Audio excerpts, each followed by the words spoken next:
الحمد لله نحمده ونستعينه ونستغفره ونؤمن به ونتوكل عليه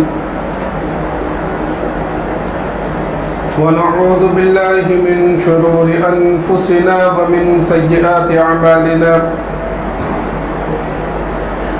من يهد الله فلا مضل له ومن يضلله فلا هادي له ونشهد أن لا إله إلا الله وحده لا شريك له ولا نظير له ولا معين له ولا مشير له ولا مثال له ولا مثل له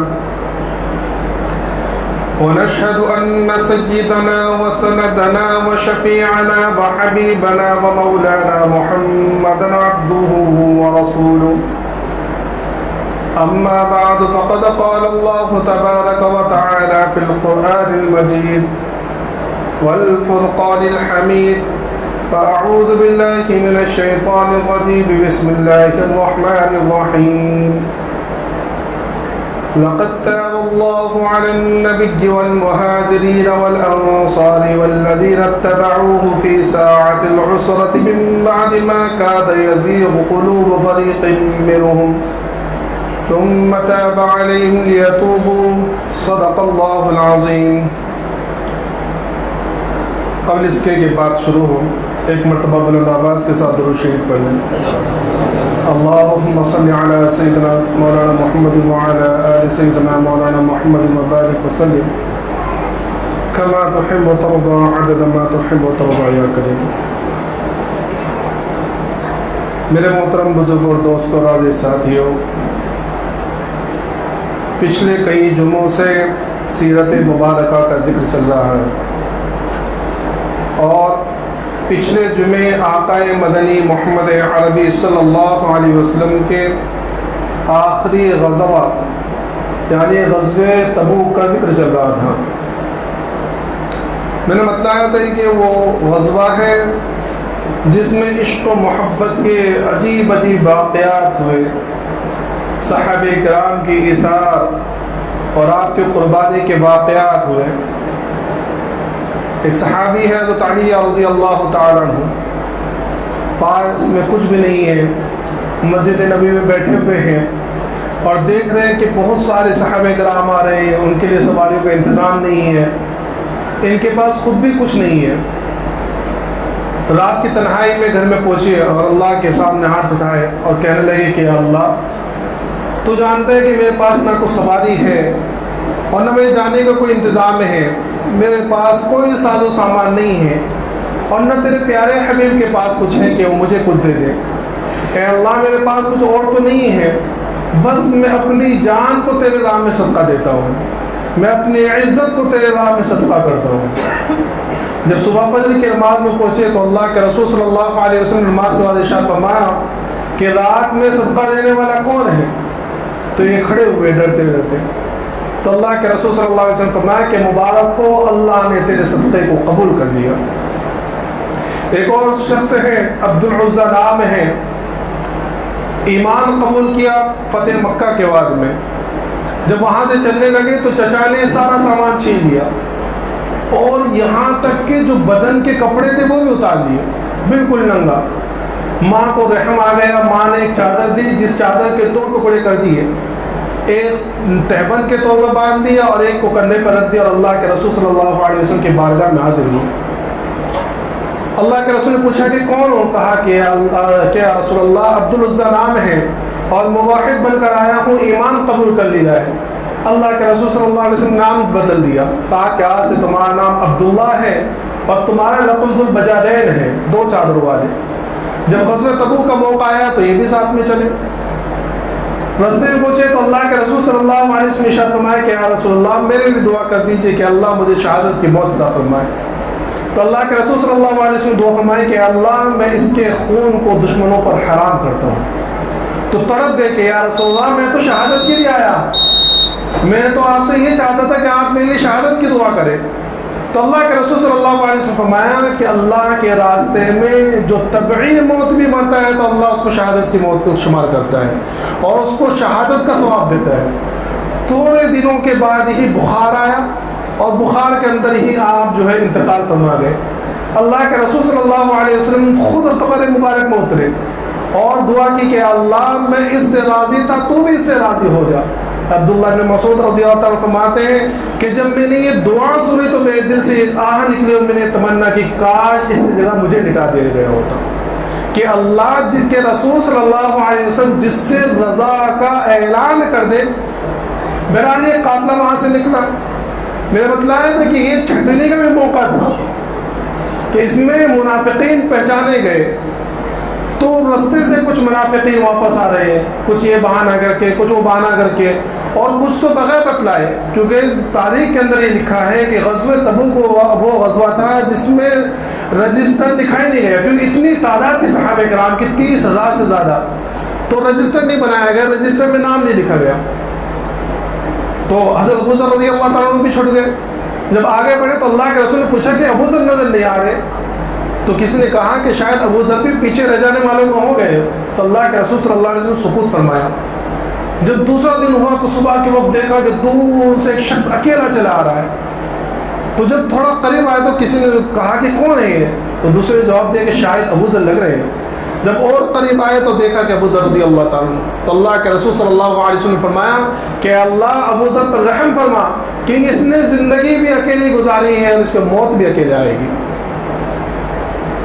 یہ ابو ذر رضی اللہ تعالیٰ بڑے جلیل القدر صحابی ہیں، ان کے اسلام کا واقعہ میں نے بتلایا تھا کہ جب اسلام قبول کیا تو اپنے اسلام کو چھپا نہیں پائے، فوراً اللہ کے رسول صلی اللہ علیہ وسلم سے ارشاد فرمایا، درخواست کی یا رسول اللہ اگر آپ کی اجازت ہے تو میں کلمہ پڑھنا چاہتا ہوں حرم میں جا کر۔ اللہ کے رسول نے شفقت کے طور پر منع بھی فرمایا، لیکن پھر بھی گئے، اور زور سے جو کلمہ پڑھا ہے اور پورے کفار جو مل کر ٹوٹے، اتنا مارا کہ مرنے کے قریب حضرت عباس رضی اللہ عنہ اوپر لیٹ گیا، کہا کہ تمہیں معلوم نہیں کہ کون سے قبیلے سے، قبیلے غفار کا ہے، اگر یہ مر گیا تو تمہارا شام کا جانا بند ہو جائے گا، چھوڑ دیا۔ دوسرے دن پھر آئے اور پھر حرم کے اندر زور سے کلمہ پڑھا، پھر وہی واقعہ پیش آیا، پھر حضرت عباس نے بچایا۔ تو ان کا مسلک یہ تھا کہ کہتے تھے کہ ذخیرہ اندوزی کرنا جائز نہیں ہے، یعنی کہ مال کو جمع کرنا یہ جائز نہیں ہے، مال کو جمع کرنا جائز نہیں ہے۔ تو جب حضرت عثمان رضی اللہ عنہ کا دور آیا اور آپ کی خلافت کا زمانہ آیا تو ان کا یہ مسلک تھا، تو یہ جتنے مالدار تھے بڑے پریشان کرتے تھے مالداروں کو جا کر، اور ہر مالدار کے پاس جاتے کہ بھئی یہ جائز نہیں ہے، تم حرام کام کر رہے ہو۔ یہ کہتے تھے کہ ایک دن سے زیادہ کا گھر کے اندر سامان رکھنا بالکل حرام ہے، ان کا یہ مسلک تھا۔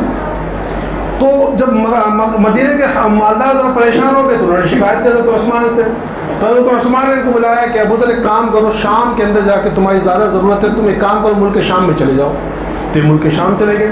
اب شام کا علاقہ تو اور زرخیز، وہاں جو گورنر تھے وہاں کے اور دوسرے جو مالدار صحابہ کرام تھے وہاں ان کا پیچھے اٹھا لیا کہ بھائی تمہارے لیے صحیح نہیں ہے، چندہ کرنے چلے جاتے کہ لاؤ پیسے نکالو تمہارے پاس جتنے بھی غریب ہم بانٹ دیتے ہیں۔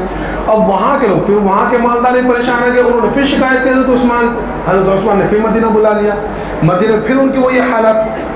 بعد میں انہوں نے حضرت عثمان سے کہا کہ آپ ایک کام کیجئے، مجھے کہیں دوسری جگہ مدینے سے باہر کسی دیہات میں بھیج دیجئے۔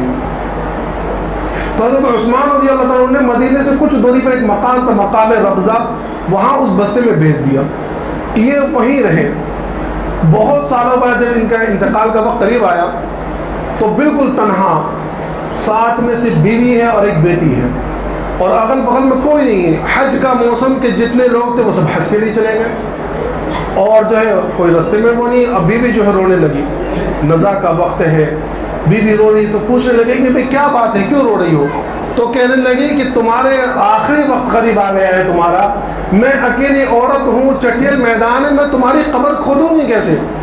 تو ابو ذر کہنے لگے کہ تو گھبرانا، کہ ایک مرتبہ میں اللہ کے رسول صلی اللہ علیہ وسلم کی مجلس میں بیٹھا ہوا تھا، تو اللہ کے رسول صلی اللہ علیہ وسلم نے فرمایا تھا اس مجلس کے اندر کہ تم میں سے ایک شخص کی موت بالکل چٹیل سنسان میدان میں ہوگی، چٹیل میدان میں ہوگی، اور اللہ کے کچھ بندوں کی جماعت آئے گی، مسلمانوں کی ایک جماعت آ کے اس کو دفنائے گی۔ تو مجھے اللہ کے رسول صلی اللہ علیہ وسلم کی بات کا پختہ یقین ہے کہ کوئی نہ کوئی بندوں کو اللہ رب العزت ضرور بھیجے گا۔ تو ایک کام کا جا کر ذرا جو روڈ ہے مین رستہ ہے اس رستے پہ جا کر بیٹھ تو سے۔ بیوی کہنے لگی کہ بھئی حج کا موسم میں سارے لوگ جا چکے ہیں، کوئی نہیں ہے۔ کہا کہ بھئی اللہ کے رسول کا فرمان ہے تو جا کے بیٹھ تو صحیح۔ ٹھیک ہے، بیوی وہاں سے چلی گئی. جب وہ وہاں سے گئی تو اپنی بیٹی کو کہنے لگے کہ ذرا جا کر دیکھو کچھ مہمان آنے والے ہیں، تو جو بکری گھر کے اندر ہے اس بکری کو ذبح کریں، کچھ کھانا بنا لو. اور جب وہ لوگ آئے تو ان سے کہنا کہ میرے باپ کی قسم ہے تمہیں کہ تمہیں اللہ کا واسطہ کے بغیر کھائے یہاں سے جانا نہیں، بغیر کھائے جانا نہیں. اور پھر کہنے لگے کچھ دوسرے مہمان بھی آنے والے ہیں لیکن ان کا کھانا یہ گوشت وغیرہ نہیں ہے، ان کا کھانا تو خوشبو ہے. تم ایک کام کرو کہ فلاں جگہ پہ مشک رکھا ہوا ہے، اس مشک کو پانی میں گھولو، فلاں جگہ جو ہے کونے میں جا کے رکھ دو. یہ فرشتوں کی تیاری. بہرحال بیوی وہاں جا کے بیٹھ گئی، بہت دیر بیٹھی رہی. دھوپ ہو رہی ہے، رستہ بالکل سنسان پڑا ہوا ہے، لیکن کچھ دیر بعد گرد اڑتی ہوئی نظر آئی. جب قریب آئے تو چند مسلمان تھے. کہا کہ بی بی یہاں کیوں بیٹھی ہوئی ہو؟ کہنے لگی کہ تمہارے ایک بھائی کی موت قریب ہے، نزع کا عالم ہے. تو ان لوگوں نے پوچھا کہ کون ہے؟ کہا کہ ابو ذر. تو اس قافلے کے اس جماعت کے جو سردار تھے عبداللہ بن مسعود، وہ فوراً کودے گھوڑے سے، فوراً وہاں پہنچے. اور وہاں جا کر جو ہے قریب پہنچنے کے بعد وہاں پوچھا کہ ابو ذر کیا حالت ہے؟ کہا کہ بس آخری وقت قریب ہے. اور پھر کہنے لگے کہ دیکھو اللہ کے رسول صلی اللہ علیہ وسلم نے فرمایا تھا کہ جس شخص کے چند بچے یا ایک دو بچوں کا انتقال ہو جائے اور اس کو صبر کرے تو اللہ تبارک و تعالیٰ اس کو جنت عطا فرمائیں گے. مفسرین نے اور مورخین نے یہ بات لکھی ہے کہ دیکھو ایسے حالت میں بھی نزع کا عالم ہے، اللہ کے رسول خوش ہو کے گئے ہیں، صحابی ہیں، لیکن اس وقت میں بھی اپنے اعمال اور افعال کا واسطہ نہیں دے رہے، بلکہ یہ بتلا رہی ہے حدیث بتلا کر کہ میرے بھی چند بچے کمسری میں انتقال ہو گیا تھا، شاید ان بچوں کے انتقال کی وجہ سے میری بخشش ہو جائے. اپنے اعمال کا واسطہ نہیں ہے، اپنے اعمال پر گھمنڈ نہیں ہے. پھر اس کے بعد کہنے لگے کہ دیکھو میرے پاس کاش کپڑے ہوتے جو میرے کفن کے کام آتے، لیکن میرے پاس وہ کپڑا نہیں ہے. لیکن میں تمہیں یہ تاکید کرتا ہوں، وصیت کرتا ہوں کہ مجھے ان کے کپڑوں میں دفنانا جو کسی حکومت کا جو کارندہ نہ ہو اور حکومت کا کوئی عہدہ اس کے پاس نہ ہو. آپ سوچ رہے ہیں کس زمانے کا وہ واقعہ ہے؟ یہ اس زمانے کا واقعہ ہے جو خیر القرون ہے، خیر القرون صحابہ کرام والا زمانہ، اور جس میں خلیفہ عثمان بن عفان رضی اللہ عنہ جیسا جلیل القدر صحابی ہے. تو اس کے جو گورنر ہوں گے وہ بھی تو کسی مقام پر ہوں گے، یا ان کے پاس جو عہدے ہوں گے وہ صحابہ کرام جو ہوں گے وہ صحابی تو ہیں. لیکن پھر بھی آپ فرما رہے ہیں کہ مجھے کوئی ایسا کپڑا نہ دے جو حکومت کا کوئی عہدہ جس کے پاس میں ہو. پوری جماعت میں ایک انصاری صحابی نکلے جو کوئی حکومتی عہدہ ان کے پاس نہیں تھا. تو انہوں نے کہا کہ میرے پاس 2 چادریں ہیں جو میری ماں نے بن کے دے دی تھی، تو وہ چادر یہ لے لو اور ایک چادر میرے کندھے پر، تینوں چادروں میں دفنا دو. جب دفن کفن پورا کام ہو گیا اور یہ حضرات چلنے لگے تو بیٹی نے کہا کہ آپ کو اللہ کا واسطہ، میرے ابا جان نے قسم دے کے یہ بات کہی تھی کہ جب بھی مہمان آ جائے تو بغیر کھا کے یہاں سے نہ جائے، اس لیے کھانا تیار ہے، آپ لوگ کھا کے چلے جائیں. تو بہرحال یہ صحابی حضرت ابو ذر رضی اللہ تعالیٰ عنہ.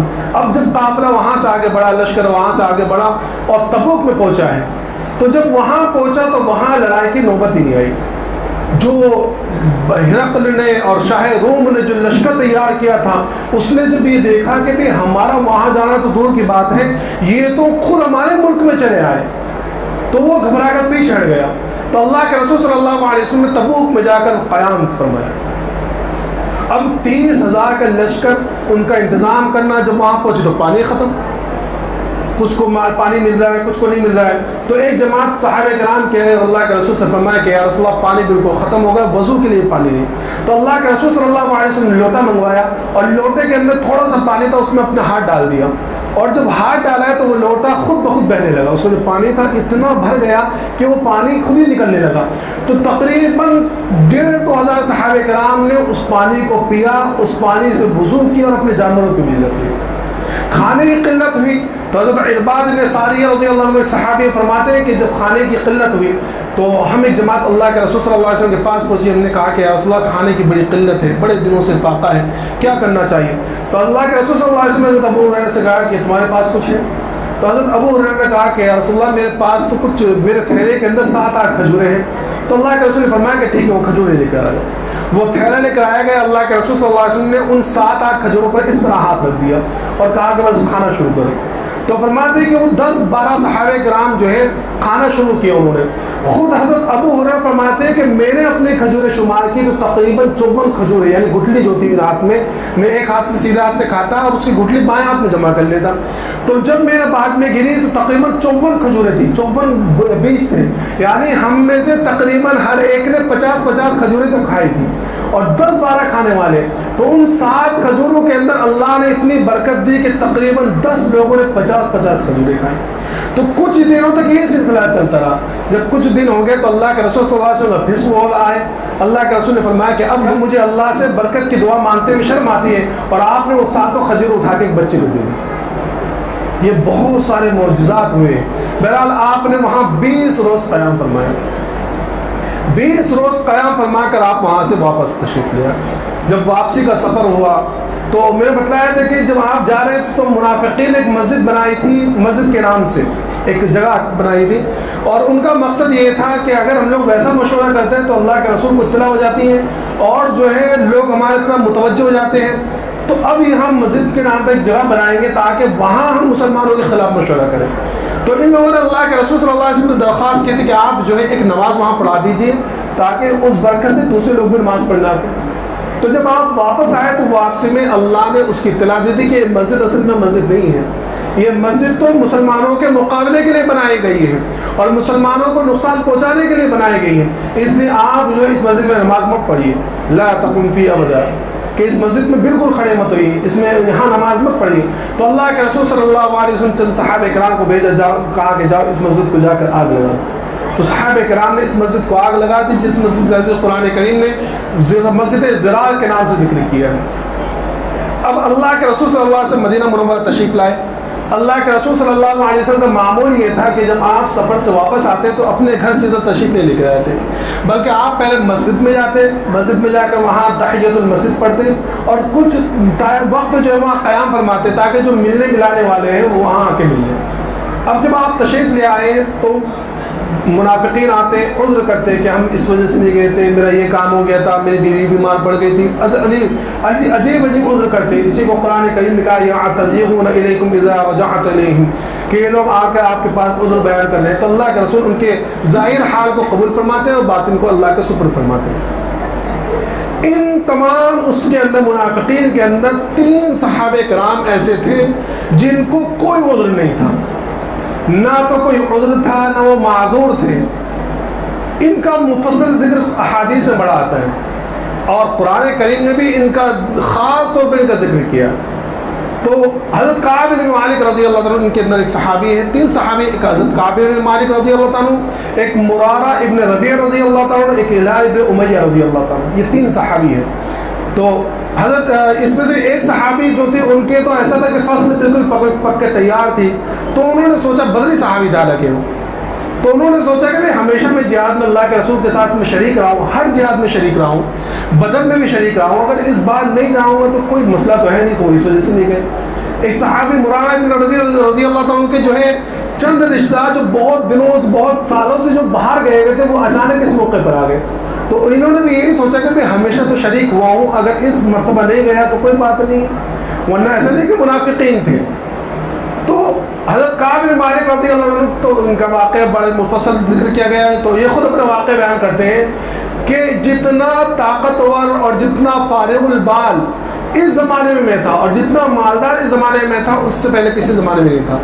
اس وقت میرے پاس 2 اونٹنیاں تھیں، اس سے پہلے کبھی بھی میرے پاس 2 اونٹنیاں جمع نہیں ہوئی، اور میں بالکل یہ تھا کہ مجھے جانا ہے، لیکن یہ سستی آ گئی. روزانہ صبح ارادہ کرتا کہ بس میں تو طاقتور ہوں، میرے پاس اونٹنیاں بھی ہیں، چلا جاؤں گا، کل سامان تیار کرتا ہوں، کل صبح ہوتی تو سوچتا کہ بس شام میں نکل جاؤں گا. کرتے کرتے اللہ کے رسول روانہ بھی ہو گئے. پھر بھی میرے دل میں خیال آیا کہ میرے پاس تو تیز رفتار اونٹنیاں ہیں، وہ تو لشکر ہے، آہستہ آہستہ جا رہا ہے، میں ذرا بعد میں چلا جاؤں گا، مل لوں گا. آج کل کرتے کرتے خبر یہاں تک آ گئی کہ اللہ کے رسول تبوک میں پہنچ گئے.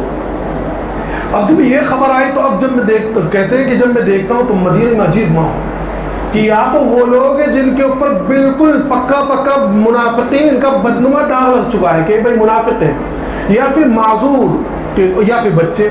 اب مجھے بڑا افسوس ہوا کہ میں نے یہ کیا کر دیا. اب کچھ دنوں کے بعد خبر آ گئی کہ اللہ کے رسول واپس تشریف لا رہے. اب جب خبر آئی کہ اللہ کے رسول صلی اللہ علیہ وسلم تشریف لا رہے تو اب میرے دل میں عجیب خیالات کہ میں کیا کروں گا. اب فکر ہو رہی ہے. ہر سمجھدار جو میرے خاندان والے تو ان سے پوچھتا کہ بھائی کیا کرنا چاہیے, کیا کروں میں. لوگ کہتے ہیں کہ بھائی تم اللہ کے رسول سے کوئی بھی عذر کر دینا, کچھ بتا دینا, بہانہ کر دینا. یہاں تک کرتے کرتے ایسا ہو گیا کہ اللہ کے رسول صلی اللہ علیہ وسلم تشریف لے آئے. اب میں نے بتلایا کہ اللہ کے رسول صلی اللہ علیہ وسلم مسجد نبوی میں بیٹھے ہوئے منافقین آ رہے ہیں کہ ہم اس لیے نہیں جا پائے, ہم نے یہ نہیں کیا, ہمیں یہ ہو گیا تھا, ہم یہ ہو گیا تھا. اللہ کے رسول جو وہ کہتے ہیں کہ ان کے حال کو وہ کر لیتے اور باطن کو اللہ کے رسول سپرد کر دیتے, تو استغفار کی دعا کر دیتے.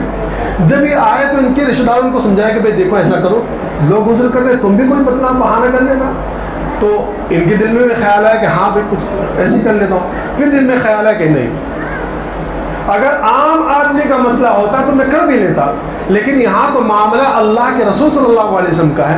اگر میں کوئی عذر کر بھی لوں اور اللہ وحی کے ذریعے بتلا دے تو اور زیادہ بے عزتی ہو جائے گی, اور زیادہ رسوائی ہوگی. اس لیے میرے دل میں ٹھہریا کر لیا اور اتنا عہد کر لیا کہ نہیں سچ بولوں گا, میں جھوٹ نہیں بولنا ہے. یہاں علماء نے ایک نقطہ یہ لکھا ہے کہ دیکھو اصل میں دو جماعت, ایک تو یہ 3 حضرات اور ایک منافقین کی جماعت. منافقین اللہ کے رسول کو خوش کرنا چاہتے تھے. منافقین کا ذہن یہ تھا کہ میں اللہ کے رسول کو خوش کر لوں, اور یہ 3 سمجھ رہے تھے کہ اگر اللہ کے رسول خوش بھی ہو گئے تو اللہ تو خوش نہیں ہوگا. اگر جھوٹ ہم بولیں گے تو اللہ کے رسول ہو سکتا ہے خوش ہو جائے کہ ہاں ٹھیک ہے تم نے صحیح کہا, لیکن اللہ تو سب چیز جانتا ہے نا, اللہ تھوڑی خوش ہوگا. اور اصل مسئلہ اللہ کے خوش کرنے کا ہے. اگر اللہ خوش ہو گئے تو اللہ کے رسول بھی خوش ہو جائیں گے. اور منافقین کا ذہن یہ تھا کہ بھائی اللہ کے رسول کو خوش ہو تو بس مسئلہ. تو اس لیے ان لوگوں نے جھوٹ بول دیا, اور بظاہر اللہ کے رسول نے ان کے عذر کو قبول بھی کر لیا, اور اللہ کے رسول نے عذر قبول کر لیا. لیکن اللہ نے کیا فرمایا کہ اگر آپ ان سے راضی بھی ہو جائے تو اللہ ان سے راضی ہونے والا نہیں ہے, منافقین سے. اور ان تینوں کا مسئلہ یہ تھا, کعب کا مسئلہ یہ تھا کہ یہ چاہتے تھے کہ اللہ خوش ہو. اللہ کے رسول کو بظاہر تھوڑے دیر کے لیے ناراض ہو بھی جائیں گے, غصہ آئے گا بھی, لیکن اگر اللہ خوش ہو گیا تو اللہ کے رسول بھی خوش ہو جائے گا. تو فرماتے ہیں کہ جب میں اللہ کے رسول صلی اللہ علیہ وسلم کے پاس آیا اور آپ کو میں نے سلام کیا تو آپ نے اعراض فرما لیا, آپ نے اعراض فرمایا. اور مجھے دیکھ کر خفگی والا, ایک ہوتا ہے نا کہ ناراضگی والا ہنسی, ناراضگی والی ہنسی جو تھی, تو خفگی والا تبسم فرمایا مجھے دیکھ کر, اور فرمایا کہ کیا کہا یہ کیا بات ہے, کیوں نہیں آئے تم؟ تو فرماتے ہیں کہ میں نے بالکل سچ بولے. میں نے کہا کہ یا رسول اللہ اگر میں کسی دنیا دار کے پاس جاتا تو میں اپنی باتوں سے اس کو مطمئن کر بھی دیتا, کیونکہ مجھے بات کرنے کا سلیقہ آتا ہے, لیکن چونکہ معاملہ آپ کا ہے تو میرے پاس کوئی عذر نہیں ہے, کوئی عذر نہیں. میں آج سے پہلے جتنا فارغ البال اور جتنا مالدار تھا اس سے پہلے کبھی نہیں تھا, لیکن بس آج کل کے چکر میں جو ہے رہ گیا. تو اللہ کے رسول صلی اللہ علیہ وسلم فرمایا کہ اس نے سچ کہا. اور اس کے بعد پھر اللہ کے رسول نے فرمایا کہ تم چلو کھڑے ہو جاؤ اور چلے جاؤ یہاں سے.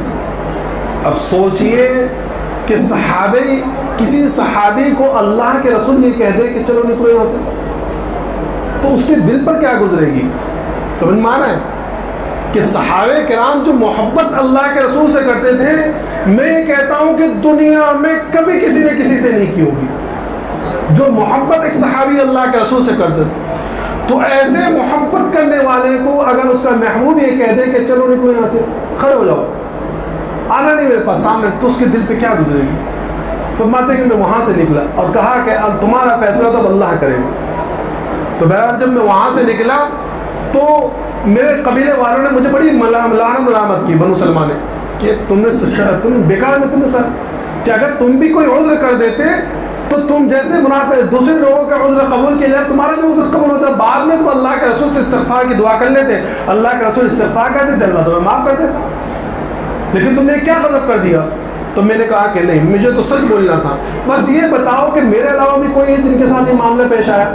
تو ان لوگوں نے بتلایا کہ ہاں 2 اور لوگ بھی ہیں, ہلال ابن امیہ اور مرارہ ابن ربیع, کہ ان لوگوں نے بھی تمہاری طرح بالکل سچ کہہ دیا کہ ہم اس وجہ سے نہیں گئے تھے, اور ان کو بھی اللہ کے رسول نے یہ کہا. بہرحال میں وہاں سے اٹھ کر واپس آیا تو بعد میں اللہ کے رسول صلی اللہ علیہ وسلم نے فرما دیا کہ اب ان سے کوئی بات نہیں کرے گا.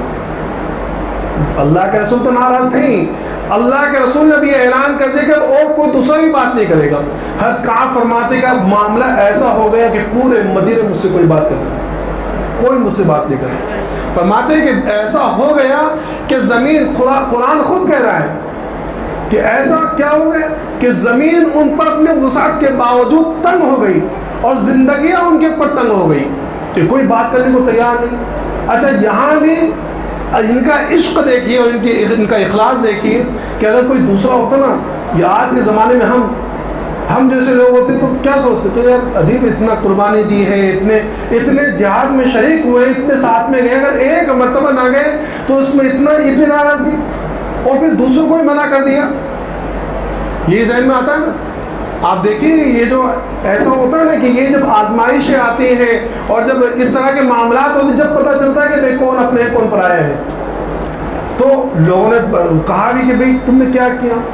تو اگر یہ چاہتے تو یہ سوچ سکتے تھے، لیکن اس وقت میں ذہن میں خیالات فرماتے کہ میرے ذہن میں ہر وقت ایک فکر رہتا کہ اگر اس حالت میں مجھے موت آ گئی تو کیا ہوگا. اللہ کے رسول تو میرا جنازے کی نماز بھی نہیں پڑھیں گے، میری نماز نہیں پڑھیں گے اللہ کے رسول.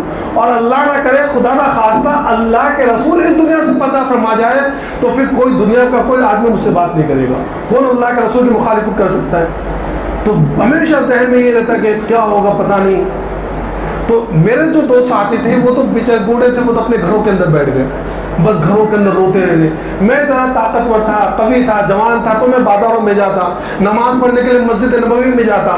تو جب میں مسجد نبوی میں جاتا تو میں اللہ کے رسول کو جان بوجھ کو سلام کرتا اور دیکھتا کہ اللہ کے رسول مجھے جواب دے رہے کہ نہیں دے رہے. اور جب نماز پڑھتا تو اللہ کے رسول کے بغل میں خوب جگہ دیکھ کے اللہ کے رسول کے بغل میں نماز پڑھتا اور میں نماز میں چپکے سے دیکھتا کہ اللہ کے رسول مجھے دیکھ رہے ہیں. تو جب میں نماز میں مشغول رہتا تو اللہ کے رسول مجھے دیکھتے رہتے، اور جب اسی میں اللہ کے رسول مجھے دیکھتا اللہ کے رسول نظر چرا لیتے. عجیب معاملہ. تو بڑا عجیب سا ماحول تھا اور دنیا میرے اوپر تنگ آ گئی اور میں مسجد بازاروں میں جاتا. یہاں تک ایک مرتبہ میں نے جو ہے تنگ آ کر اپنے گھر کے جو دیواروں کے اوپر چڑھا اور بغل میں میرے چچا بھائی ابو قتادہ کا گھر تھا اور ہم میں آپس میں بڑی دوستی تھی. تو میں نے ان کو سلام کیا، انہوں نے جواب نہیں دیا. پھر سلام کیا، پھر جواب نہیں دیا. جب تیسری مرتبہ سلام کیا انہوں نے جواب نہیں دیا تو میں نے کہا کہ اللہ کی قسم تمہیں معلوم نہیں کہ میں مسلمان ہوں. تو میرے اس چچا بھائی نے کہا کہ بھائی اللہ اس کے رسول جانے. جب یہ جواب اس نے دیا تو میرے قدموں کے نیچے سے زمین نکل گئی اور میرے آنکھوں کے سامنے تاریکی پھیل گئی کہ ہاں یہ کیا جواب دی، کیونکہ دوستی تھی. تو بہرحال اس میں پریشانی میں ایک مرتبہ بازار سے گزر رہا تھا کہ کسی نے آواز لگائی کہ بھائی کعب بن مالک کون ہے، کہ روم کے بادشاہ کا ایک خط اس کے پاس آیا، ان کے لیے آیا ہے.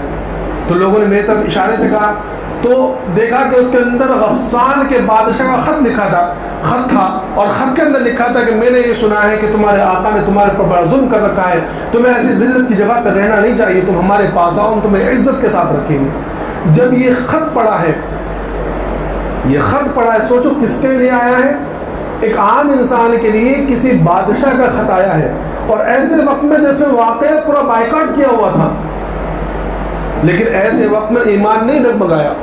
آج تو ہمارے وہاں جو ماحول چل رہا ہے نا الیکشن کا، آپ دیکھیں ذرا سے آج خبر پڑنی یہاں، دوسرے دن خبر آ رہی ہے کہ بھائی اس پارٹی میں، آج یہاں دوسرے دن اس پارٹی میں، آج وہاں دوسرے دن اس پارٹی میں. ایسا پارٹیاں بدل رہی ہیں لوگ، اور اس میں مسلمان بھی شامل ہیں کہ ذرا سی بات کے اوپر کبھی یہاں کبھی وہاں، کبھی اس کے کبھی اس کے، عجیب ماحول. تو اس وقت میں فرماتے کہ جب یہ خط میں نے پڑھا تو میرے آنکھوں کے سامنے اندھیرا چھا گیا اور میرے آنکھوں میں آنسو آ گئے کہ آج میری حالت یہ ہوئی، کافر میرے ایمان میں طمع کرنے لگے، میرے ایمان میں لالچ کرتے ہیں. تو میں نے اس قاصد کے سامنے ہی وہ خط جو ہے تنور میں ڈال دیا اور کہا کہ میری طرف سے بادشاہ کے یہ جواب ہے. اور اس کے بعد میں روتا ہوا مسجد نبوی میں آیا اور اللہ کے رسول صلی اللہ علیہ وسلم کے پاس آ کے کہا کہ یا رسول اللہ اب تو حالت یہ ہو گئی، کافر بھی میرے ایمان کے اندر لالچ کرنے لگے. لیکن اللہ کے رسول نے کوئی جواب نہیں دیا. میں نے نماز پڑھ کے واپس اپنے گھر پر آ گیا تو اللہ کے رسول کا منادی میرے پاس آیا کہ بھائی ابھی اللہ کے رسول کی طرف سے اعلان ہے کہ اپنی بیوی کو بھی چھوڑو. تو میں نے پوچھا کہ منشا کیا ہے، طلاق دے دوں؟ تو اس قاسم نے کہا کہ طلاق تو نہیں دینا، صرف بس علیحدہ کر دو. تو میں نے اپنی بیوی سے کہا کہ جاؤ اپنے میکے میں چلے جاؤ، وہاں جب تک کچھ معاملہ حل نہ ہو جائے تو اپنے میکے میں ہی رہنا. دوسروں کے پاس بھی یہ آیا تو ہلال ابن امیہ جو بوڑھے شخص تھے تو یہ ان کی جو بیوی تھی وہ اللہ کے رسول صلی اللہ علیہ وسلم کے پاس سے کہنے لگی کہ یا رسول اللہ ہلال جو ہے بڑے بوڑھے ہیں اور اگر میں چلی جاؤں گی تو خبر گیری کرنے والا کوئی نہیں، ہلاک ہو جائیں گے. اگر آپ کو ناگوار نہ گزرے، کیا کہا، اگر آپ کو ناگوار نہ گزرے اور آپ کی اجازت تو میں چھوٹے موٹے ان کے کام کر دوں. تو اللہ کے رسول فرمایا کہ بہتر ہے جاؤ. لیکن صحبت نہ کرنا. تو کہنے لگی کہ یا رسول اللہ جب سے یہ واقعہ پیش آیا ہے, جب سے صحبت تو چھوڑی, ان کا تو کسی چیز میں دھیان نہیں, صرف ہوتے ہوتے وقت گزر رہا ہے. تو اللہ کے رسول نے اجازت دے دی. تو حضرت کعب کہتے ہیں کہ مجھ سے میرے گھر والوں نے کہا کہ جب تم بھی اجازت لے لو, تو میں نے کہا کہ بھائی ہلال تو بوڑھے ہیں, میں تو جوان ہوں, اگر میں اجازت مانگنے گیا اور اللہ کے رسول کو دوسرا جواب دے دے تو کیا ہوگا کہ مجھے کوئی ضرورت نہیں ہے. بہرحال اس طرح کرتے کرتے 50 دن گزر گئے. 50 دن. جب 50واں دن گزرا تو میں جو ہے اپنے گھر کے فجر کی نماز پڑھ کے اپنے گھر میں ہی بیٹھا ہوا تھا چھت کے اوپر, کہ صلا پہاڑی کے اوپر سے کسی نے آواز لگائی کہ اے کعب, یا کعب ابشر. بس اتنا جملہ سننا تھا کہ اے کعب تمہیں بشارت ہو, خوشخبری ہو. اتنا ہی سنا میں فوراً سجدے میں گر گیا, اور میں سمجھ گیا کہ میری توبہ قبول ہو گئی. اور اس کے بعد ایک گھوڑ سوار جو ہے گھوڑا دوڑاتے میرے پاس آیا اور کہنے لگا کہ کعب کہ اللہ نے تمہاری معافی کا اعلان کر دیا. مجھے اتنی خوشی ہوئی کہ میں نے اپنا جوڑا نکال کے اس کو دے دیا. اور کعب کہتے کہ اللہ کی قسم اس جوڑے کے علاوہ میرے پاس کوئی کپڑا ہی نہیں تھا. اور پھر اللہ کے رسول کے پاس جانے کے لیے میں نے ایک جوڑا جو ہے کسی سے عاریت اور ادھار مانگا, اور پھر میں اللہ کے رسول صلی اللہ علیہ وسلم کے پاس پہنچا. جب میں مسجد نبوی میں پہنچا تو سارے صحابہ کرام دوڑ کے میرے پاس آئے, اور سب سے پہلے حضرت ابو طلحہ رضی اللہ تعالیٰ عنہ مجھ سے مصافحہ کیا. کیا ہی بہترین مصافحہ تھا. اس کے بعد میں نے اللہ کے رسول صلی اللہ علیہ وسلم پر جب چہرے پہ نظر ڈالی ہے تو چہرے انور ایسا خوش تھا کہ جیسے چاند چمک رہا ہو, چاند کی طرح چمک رہا تھا. اب جب میں پہنچا تو اللہ کے رسول صلی اللہ علیہ وسلم نے بشارت دی اور کہا کہ کعب آج کے دن سے بہتر, جب سے تیری ماں نے تجھے جنا ہے, آج کے دن سے بہتر کوئی دن تیرے اوپر نہیں آیا کہ تمہاری معافی کا اعلان ہو گیا. تو فوراً کعب نے کیا کہا, میں نے بتایا شروع میں کہ حضرت کعب کا منشا یہ تھا کہ اللہ راضی ہو جائے. اگر اللہ راضی ہو گیا تو اللہ کا رسول بھی راضی ہو جائے گا. تو فوراً کعب نے کہا کہ یا رسول اللہ یہ معافی آپ کی طرف سے کہ اللہ کی طرف سے ہے؟ کیا کہ معافی آپ کی طرف سے ہے کہ اللہ کی طرف سے؟ اللہ کے رسول صلی اللہ علیہ وسلم فرمایا کہ نہیں, یہ اللہ کی طرف سے ہے. معافی کس کی طرف سے؟ اللہ کی طرف سے. اور پھر وہ آیتیں سنائی ہیں. اور قربان جائیے اللہ کے اوپر کہ اللہ کی رحمت اور اللہ کا اپنے بندوں سے پیار. سمجھ میں کہ اللہ اگر چاہتا تو اللہ کے رسول کے پاس ویسے ہی وحی بھیج سکتا تھا, دل کے اندر القاء کر دیتا, یا جبرائیل السلام کو کہہ دیتا کہ ان کی معافی کا اعلان ہو چکا ہے. لیکن نہیں, جو سچ بولا ہے اور سچ کی وجہ سے جو ان کے اوپر حالات آئے ہیں, تو قیامت تک ہم جیسے لوگوں کو بھی تو بتلانا تھا جو یہ کہتے ہیں کہ بھائی سچ کے ساتھ زندگی گزارا نہیں ہوتا, سچ کے ساتھ تجارت نہیں ہوتی, سچ کے ساتھ کاروبار نہیں ہوتا. ہمیں بھی تو بتلانا تھا کہ سچ بولنے پر کیا ہوتا ہے. سمجھ میں آ رہا ہے؟ تو اللہ نے اعلان کیسے کرا, آیتیں نازل کی. اور آیتیں بھی ایسی کہ آیتیں صرف یہ نہیں کہ بھئی ان لوگوں کے اوپر اللہ ان لوگوں کی توبہ قبول کر لی, ان کے اوپر رحم کر دی. نہیں, اللہ نے پہلے تمام صحابہ کرام کو شریک کیا. کیا فرمایا؟ لقد تاب اللہ علی النبی والمہاجرین والانصار والذین اتبعوه فی ساعۃ العسرہ, کہ اللہ نے نظر رحمت کی نبی پر, انصار پر, مہاجرین پر, اور ان لوگوں پر جن لوگوں میں سے ایک جماعت کے دل قریب تاکہ پھر جاتے, ان لوگوں پر اللہ نے نظر رحمت کی, اور اللہ رحم کرنے والا بخشنے والا ہے. اور اس کے بعد فرمایا وعلی الثلاثۃ الذین خلفوا, اور ان تینوں پر بھی جو پیچھے رہ گئے تھے, ان لوگوں پر بھی کہ جن کے اوپر زندگی تنگ ہو گئی, زمین تنگ ہو گئی, ان لوگوں پر بھی اللہ نے نظر رحمت کی کہ تمام کو, تاکہ یہ لوگ احساس کمتری کا شکار نہ ہو جائے, اور قیامت تک آنے والے لوگوں کو معلوم ہو کہ جو سچ بولتا ہے اللہ کی رحمت اس پر اس طرح اترتی ہے. اور پھر اللہ نے اعلان کر دیا کیا, یا ایھا الذین آمنوا اتقوا اللہ وکونوا مع الصادقین, کہ یہ لوگ سچے ہیں کہ سچوں کے ساتھ رہو, اللہ سے ڈرو, سچوں کے ساتھ رہو, کہ سچ بولنے کا انعام ان کو تھا. تو پھر یہ اللہ کے رسول صلی اللہ علیہ وسلم سے فرمایا کہ یا رسول اللہ اس مال نے مجھے آپ کے ساتھ جانے سے روکا ہے, میں تمام مال کو اللہ کے راہ میں صدقہ دیتا ہوں. تو اللہ کے رسول نے فرمایا کہ نہیں, تنگی ہو جائے گی, کچھ اپنے لیے رکھو.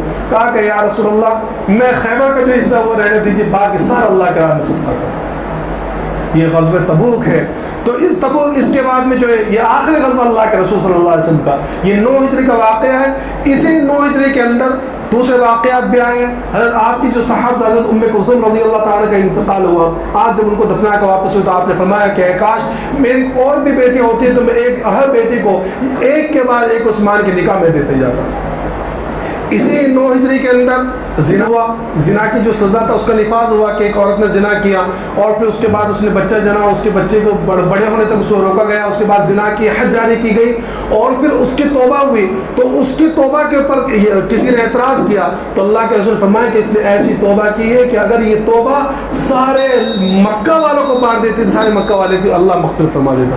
یہی 9 ہجری کے اندر جو ہے آپ کے صاحبزادہ ابراہیم کا بھی انتقال ہوا اور اسی 9 ہجری کے اندر پھر حج کی فرضیت کا بھی نزول ہوا. حج جو فرض ہوا اسی 9 ہجری کو. اس کے بعد کے واقعات انشاءاللہ آئندہ بیان کیے جائیں گے.